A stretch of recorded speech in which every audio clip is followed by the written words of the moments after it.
ഹാഷ്മി നമസ്കാരം. ജനകീയ കോടതിയിലേക്ക് ഹാഷ്മി എന്നെ ക്ഷണിക്കുമ്പോൾ ഞാൻ വന്നത് ഞാൻ വെറും വിഡ്ഢിയായതുകൊണ്ടല്ല. എനിക്ക് പിഴച്ചെന്നാണോ താൻ പറഞ്ഞു?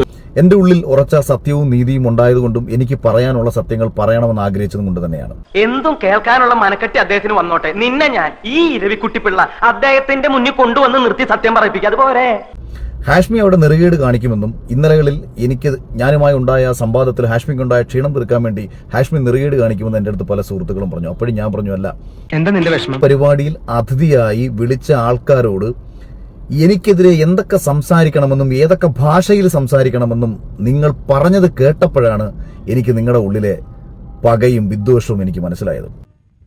അതാ നിന്റെ വിഷമം. അതിനുശേഷമാണ് നിങ്ങളൊരു വൃത്തികെട്ടവനാണെന്ന് ഞാൻ തിരിച്ചറിയുന്നത്. ഇന്ന് ജിൻഡോ എന്നെ വിളിച്ചോണ്ട് പോയി നാരങ്ങ വെള്ളം മേടിച്ചാൽ ഞാൻ ജിൻഡോ കൊള്ളാന്ന് പറയും. നാളെ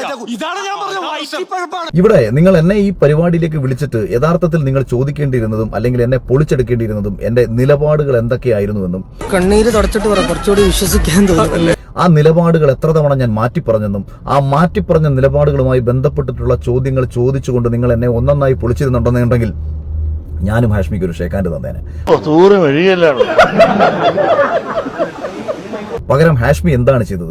എന്റെ ഫേസ്ബുക്കിൽ ഞാൻ നിഷ്പക്ഷമായി പറഞ്ഞിരുന്ന ഒരു രാഷ്ട്രീയത്തെ എടുത്തു പറഞ്ഞു വെച്ചുകൊണ്ട് ബിജെപിയുടെ രാഷ്ട്രീയമെന്നും ഭാരതവിരുദ്ധ രാഷ്ട്രീയമെന്നും പറഞ്ഞുകൊണ്ട് ഇതിനകത്ത് കിടന്ന് നശിക്കാതെ നീ ഇറങ്ങി വാ, അവന്മാർക്ക് മാപ്പോ കോപ്പോ എന്താന്ന് വെച്ചാൽ എഴുതി കൊടുക്ക്. വിഷയത്തിൽ അവിടെ തുടങ്ങിയ വിഷയത്തിൽ അവസാനം വരെ ഹാഷ്മി പോയിക്കൊണ്ടിരുന്നത് എന്നെ ഒരു BJP-കാരനാക്കി വരുത്തി തീർക്കുക എന്നുള്ളതായിരുന്നു. ദേശം മെന്റൽ ഉണ്ടോ എനിക്കിന്ന് സംശയിക്കണവരുണ്ടേ. വെറുതെ എനിക്കൊരു കുഴപ്പമില്ല. എനിക്ക് താല്പര്യമില്ലാത്ത ഒരു രാഷ്ട്രീയത്തിന്റെ വക്താവാക്കാൻ വേണ്ടി നിങ്ങൾ എന്നെ ശ്രമിച്ചപ്പോഴൊക്കെ തന്നെ ഞാൻ പല പ്രാവശ്യം പറഞ്ഞു, ഞാനൊരു BJP-യുടെ വക്താവല്ല. അധമന് പദവി രാഹുൽ ഗാന്ധിക്ക് കിട്ടിയണക്കാവും. ഹാഷ്മി, എനിക്കിതിന് മറുപടി പറയേണ്ട കാര്യമില്ല. പക്ഷേ സത്യവും ശരിയും എപ്പോഴൊക്കെ BJP-യുടെ ഒപ്പം നിന്നിട്ടുണ്ടോ അഖിലിന്റെ രാഷ്ട്രീയം പ്രത്യയശാസ്ത്രമല്ല, ആമാശയമാണെന്ന് പറയാണ്. അപ്പോഴൊക്കെ ഞാൻ നിലപാട് സ്വീകരിച്ചിട്ടുണ്ട്. അപ്പോഴൊക്കെ ഞാൻ നിലപാട് സ്വീകരിക്കുമ്പോൾ അത് ഹാഷ്മിക്ക് പൊള്ളുന്നത് ഹാഷ്മിയുടെ ഉള്ളിൽ കിടക്കുന്ന വൃത്തികെട്ട രാഷ്ട്രീയം മറ്റൊന്നായതുകൊണ്ടാണ്. എന്റെ ദൈവം, ഈ സാർ എന്തൊക്കെയാ പറയുന്നത്? രാവിലെ വന്നിരുന്ന BJP അനുകൂലിച്ചും ഉച്ചയ്ക്ക് വന്നിരുന്ന കമ്മ്യൂണിസ്റ്റ് പാർട്ടി അനുകൂലിച്ചും രാത്രിയിൽ വന്നിരുന്ന കോൺഗ്രസിനെ അനുകൂലിച്ചും പിറ്റേ ദിവസം VD സതീശനെ തള്ളിപ്പറഞ്ഞും ഉച്ചയ്ക്ക് VD സതീശനെ അനുകൂലിച്ചും വൈകുന്നേരം നരേന്ദ്രമോദിയെ പുകഴ്ത്തിയും പിറ്റേ ദിവസം നരേന്ദ്രമോദിയെ തെറിവിളിച്ചും BJP 2020 ആയിരുന്നു. അഖില് സ്വതന്ത്രനാണെന്ന് പറഞ്ഞു. അഖില് ഇതെല്ലാം പറഞ്ഞിട്ട് അവമാനിക്കരുത്. ഞാൻ നല്ലൊരു കുടുംബത്തിൽ പറഞ്ഞവനാണ്. നീ നല്ല കുടുംബത്തിൽ പറഞ്ഞു, ഞാൻ പിന്നെ മറ്റേ കുടുംബത്തിൽ പറഞ്ഞതാണ്.